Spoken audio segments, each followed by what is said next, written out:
3 अगस्त 2024 शनिवार।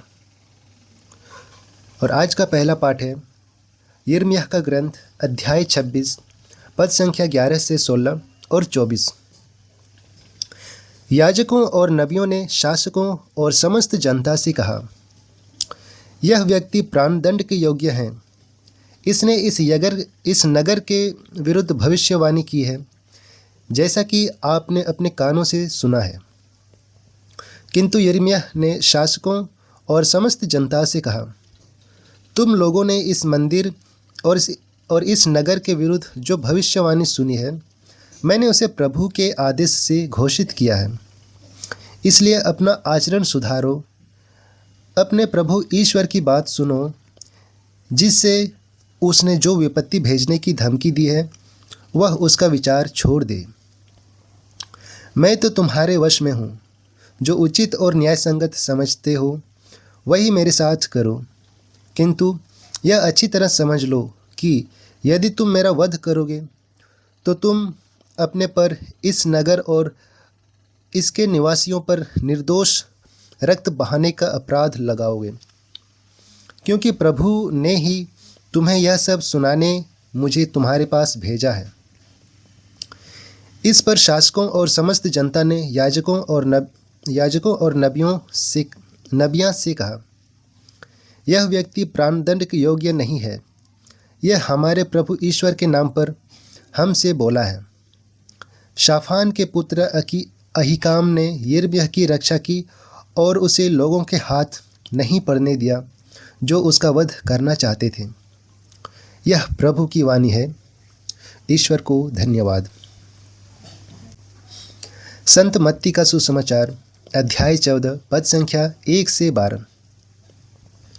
उस समय राजा हेरोद ने ईसा की चर्चा सुनी। वह और अपने दरबारियों से कहा, यह यूहन्ना बपतिस्ता है। वह जी उठा है, इसलिए वह महान चमत्कार दिखा रहा है।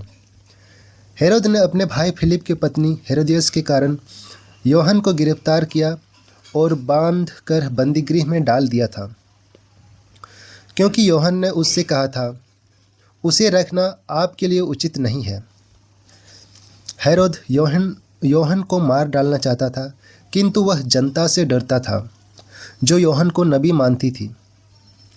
हेरोद के जन्म दिवस के अवसर पर हेरोदियस की बेटी ने अतिथियों के सामने नृत्य किया और हेरोद को मुग्ध कर दिया।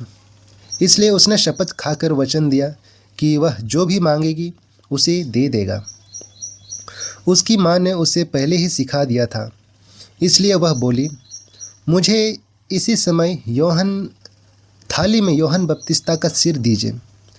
हेरोद को धक्का लगा, परंतु अपनी शपथ और अतिथियों के कारण उसने आदेश दिया कि उसे सिर दे दिया जाए, और प्यादों को भेजकर उसने बंदीगृह में यूहन्ना का सिर कटवा दिया। उसका सिर थाली में लाया गया और लड़की को दे दिया गया, और वह उसे अपनी माँ के पास ले गई।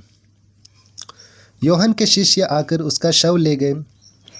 उन्होंने उसे दफनाया और जाकर ईसा को इसकी सूचना दी। यह हमारे प्रभु यीशु ख्रिस्त का सुसमाचार है।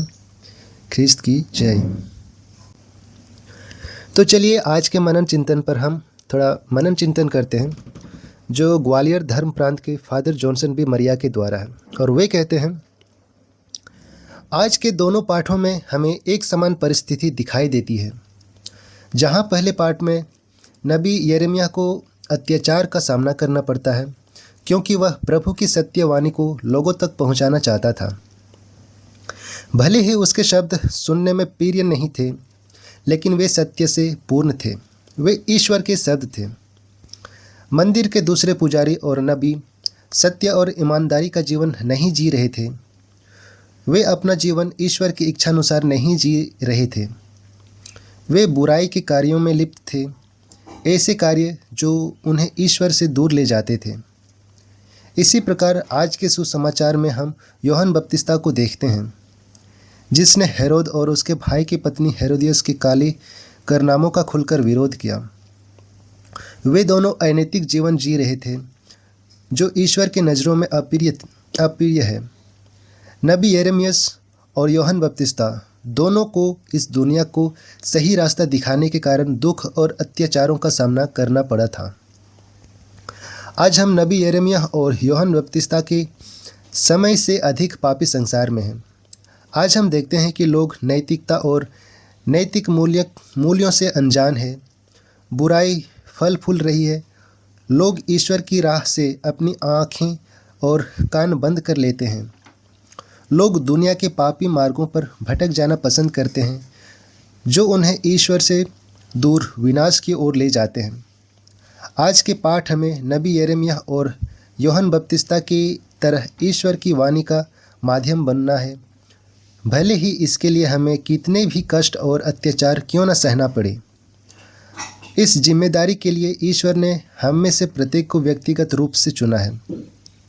हे प्रभु, हमें आपकी आवाज़ बनने की कृपा और शक्ति प्रदान कीजिए, ताकि हम संसार के सामने आपका साक्ष्य दे सकें। आमीन।